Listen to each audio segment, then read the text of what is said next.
Let's welcome in Chuck Oliver to the program. Chuck, first and foremost, I appreciate that you are one of probably 1,000+ people that has actually spelled my name right, Tye, instead of just Ty. Okay. It never happens, which is fun. It's fine, but I got a kick out of that yesterday. Well, you know what? If the bar never gets higher than that, I will spell your name right. I promise, brother. So we're gonna get along. All right. Well, Chuck, we got Georgia today. And 2 years ago, we spoke about Sam Pittman and just kind of the connection that you thought like he was having, and something we've discussed before on our show. And I want to start with Georgia first. Kirby Smart. With the expectation, I know they have a really big game week number 1 against Clemson, but after that, I maybe you can help me through this. I feel like they're just going to cakewalk through most of the SEC East. What are your feelings about what team Georgia has in Kirby Smart in this year in 2021? There are always landmines on that schedule. There are supposed to be. They're built in. It's kind of when Auburn is your permanent opponent, and you're in the same division with Tennessee and South Carolina and the Jacksonville. I mean, You've got baked-in issues if you're the Georgia coach. Kirby ain't got them. Florida could win in Jacksonville on a one-day, 60-minute. We had 4 turnovers and 9 penalties. What happened? That's a one-day thing. I don't think Florida can compete with Georgia over 12 weeks this year. Auburn there has never been a greater divide in the Deep South's oldest rivalry. That ain't a rivalry. Have you looked at the numbers since 2006? I think it's 14-3 or something. I mean, it is as out of whack as that series has ever been. Tennessee has issues far more important than worrying about the Georgia Bulldogs right now. So you look around, and that opener against Clemson, that's the landmine. Yeah. But here's the upside for Kirby and also for Dabo, for both the teams in that game.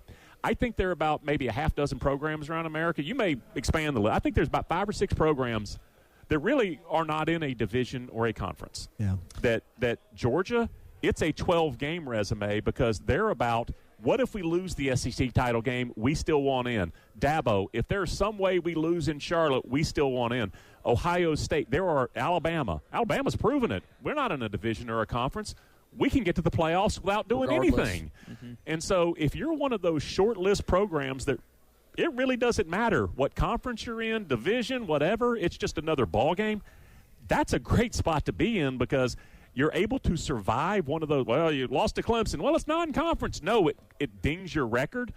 The other 11 games, you're exactly right. They go to 11-1. That Clemson game won't matter one bit. Yeah. Chuck, we were talking earlier in the show. I was watching the SEC Story documentary that was on SEC Network last night about Alabama and the Ultimate Team. I was glad to see Alabama finally get some publicity because they never get any on the SEC Network. Coming around, aren't they? Yeah, it was great to see them finally get some attention. But part of that was chronicling and going back and looking at that national championship game where they played Georgia. And you kind of forget because of the way the last couple of years, how close Georgia was to a national championship, 26-23 overtime. And you kind of have to be reminded at times that, they were an eyelash from winning the national title, and next to Clemson, they've taken Alabama as far as anyone. It's trying to get back to that magical level that Kirby is as close as anybody has been to taking down the former boss. Yeah, and I wasn't trying to be snarky yesterday, but I was on with station covers the Bulldogs predominantly, and the question was, other than last year in the second half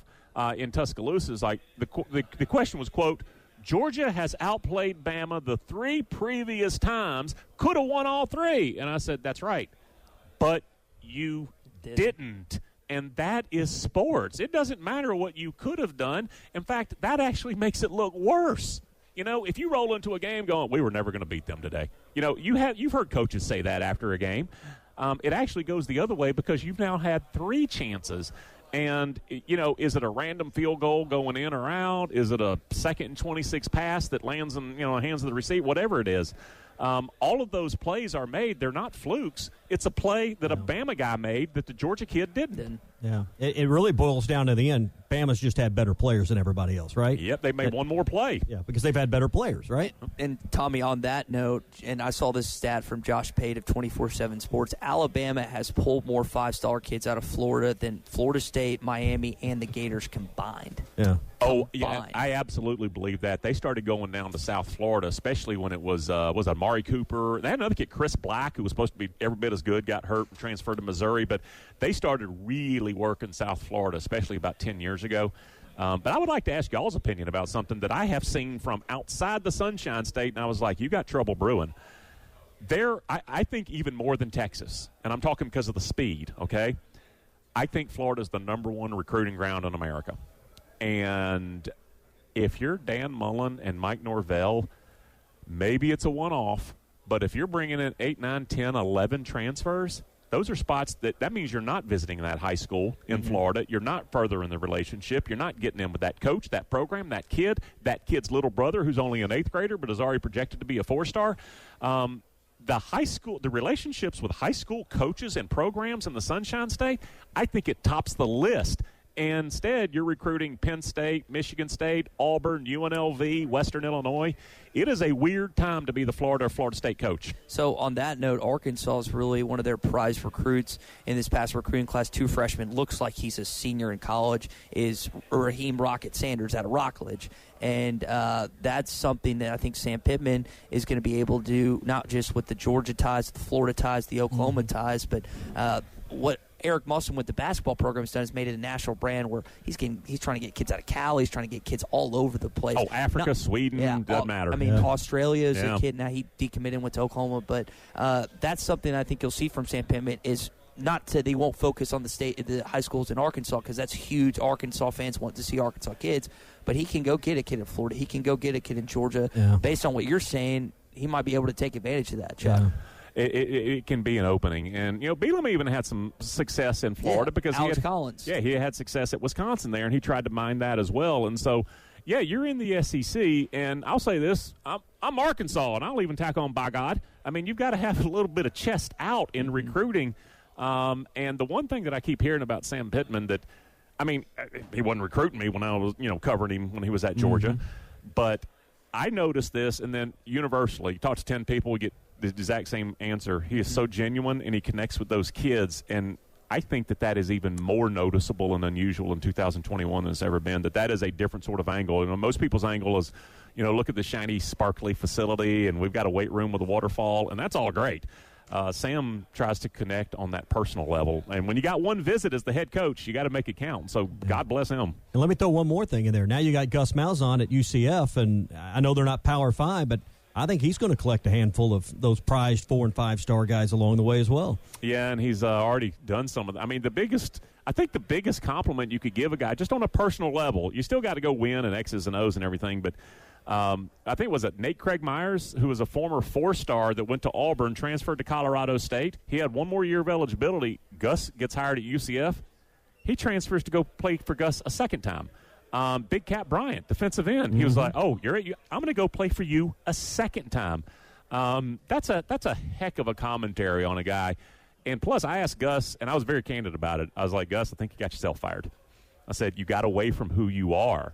It's pace, it's speed, it's snap it. And he said, you're exactly right. He's like, we're going to do all of that again down at UCF. And so that's what he is planning to do over there. And he and Christie look happy as clams, so good for him. Yeah, you talk about Florida State and Florida kind of getting away from some of those relationships and not doing as well with those high-end recruits. Transitioning coaching staffs is what kills that, right? Because you lose those relationships, you lose that continuity, and we've seen it plenty here at Arkansas. We can write a book on it where you're running different staffs into these schools, and it seemingly when you bring the new staff in, they want to go to their old relationships, and sometimes that works out and going to their old recruiting grounds. But that seems, particularly with Florida State, what's happening is too much turnover with your coaching staff.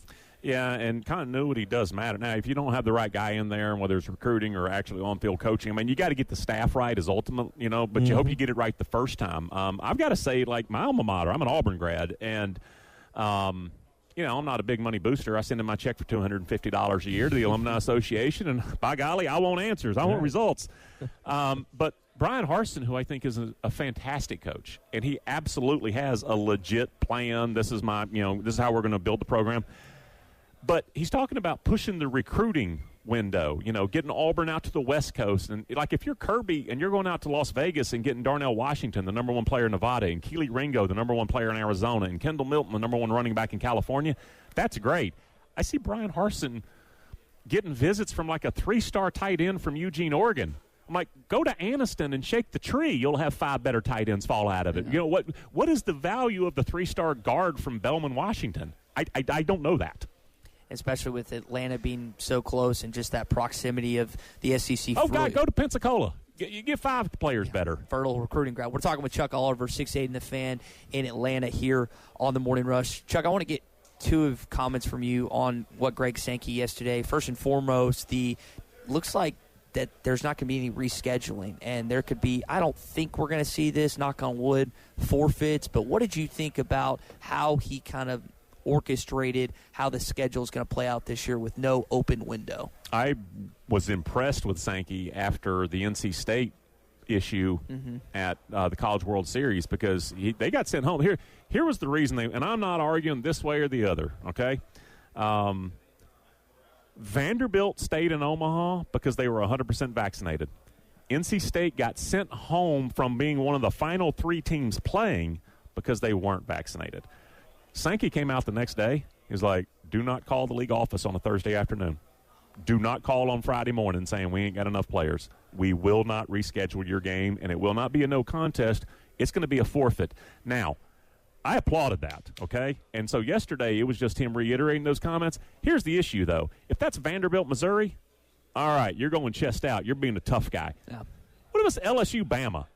Are you really not going to reschedule and make that game up? And you're going to look at your broadcast partner and say, yeah, we just decided we're going to bang the LSU-Bama game. How old are you? 26. Oh, my gosh. I'm about to tell you something. You're going to go, Chuck, that couldn't have happened. Do you know about TV bans from the NCAA back in the 70s, 80s? Tommy, you might have to help me out with Okay. I was at Chuck's Auburn. going to help you. I was at Auburn as a freshman. There's a guy named Charlie Pell. Go Google your computer. Charlie Pell's one of the best people you'll ever meet. He'd just soon lie as he would breathe in air, okay? And he left Clemson in the lurch, and then he went down to UF, and he left UF in the lurch. But Florida got put on probation. And part of it was no, bowl ban. So, and everybody knows about postseason ban. That's normal. Yeah. That's something called a TV ban. Couldn't be on TV for 2 years. You had to go on campus to the basketball arena, pay $5, and watch it on closed circuit. After about 20 years of that, TV partners kept going to conferences in the NCAA and going, you're taking away they took the Florida Gators away for 2 years. They took the Clemson Tigers away for 2 years. There ain't no TV bans anymore because they reached the neck. They made a business decision. All right, well, we'll ding you on scholarships and bowls and all that. You tell me you're not going to play LSU, Alabama if you get a chance. That's a TV ban, which the NCAA and the network partners have decided 3 decades ago, yeah, we ain't doing that anymore. Which has traditionally been that LSU-Alabama game. CBS, you're creating a doubleheader. Yeah, the doubleheader they put it, which was weird. The one time they didn't do it, it was the 2-3 game. I know Paul Feinbaum had a field day with that 2 years ago. But another thing Greg Sankey talked about, Chuck, is he did not. It seemed like that all these different people are wanting the SEC and others to secede from the NCAA, and he kind of like backtrack is like, I don't think we can all get on the same page. That's kind of the treetop version of what he said. What did you think about kind of that portion of what he was discussing yesterday? That's seismic stuff, isn't it? But I want to go the other way. Haven't we seen the NCAA suddenly in the last month? They've decided to step away from authority. Mm-hmm. You have the NCAA that, and again, anybody listening, if you don't know this story, you can go find it. It's not from maybe 10 years ago. Big story came out, recruiting, had on-campus visits, and somebody got dinged for improper benefits. Well, what was the benefit? Well, you gave them a bagel with cream cheese. We allow you to give bagel with butter because that's a snack, but once you put cream cheese on it, that's a meal, and you can't give them a meal. I'm not kidding. Oh, I know. Look it up. I know. So for giving cream cheese instead of butter. It's not any less ridiculous, though. You got dinged. Yeah. All right, we have now gone from that to a month ago the NCAA said, we got boosters handing out cash. We don't want to know about it. Yeah. We are not. It's up to y'all now. They spent a year and a half. They had a dozen people produce a 30-page document that they handed over, And this committee looked at it and the next week said, actually, we're going to go the other way. We're not going to rule on any of this. Just going to let it go. So, Chuck, are we headed in a direction where the Power Five essentially break away or create a new division? I think that's the more likely scenarios where a fourth division is created for college football. How do you forecast this? How do you see the future of college football with the haves and the have-nots? Because there's clearly a divide from finances and revenue, the rules that need to govern them. What's the future of college football in your opinion? That's absolutely one way it could go. I'm going to vote, if I get a vote, I'm going to vote for whatever plan includes a commissioner. Like, didn't Greg Sankey have to, like, de facto be, like, 71% of the college football committee? Like, I don't think we had a season last year if the SEC got into the panic parade with the Big Ten and the Pac-12 and said, oh, God, we're not going to play either. Mm-hmm. Bowlesby, I mean, he almost came out and said, yeah, we're going to do what the SEC does. And so I give Greg Sankey about 70% credit for us having any college football season last year. And that is as close, maybe, because Emmert was no help, and nobody from because they don't have authority to gather all the commissioners together and let's work on what's best. Whatever plan where you have some sort of central authority that isn't all about the SEC or the Pac-12 or the Big Ten or whomever else, I vote for that plan. Yeah.